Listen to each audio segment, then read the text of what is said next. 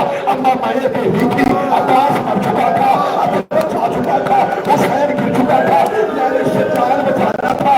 اما 300 قاتلوں کے ہجوم میں میں خیمے کے اندر گئی, میں نے سجاد کو پوچھ میں رکھا, 300 قاتل میرے پیچھے دوڑا. اما کوئی دائیں سے نیزہ مارتا, میں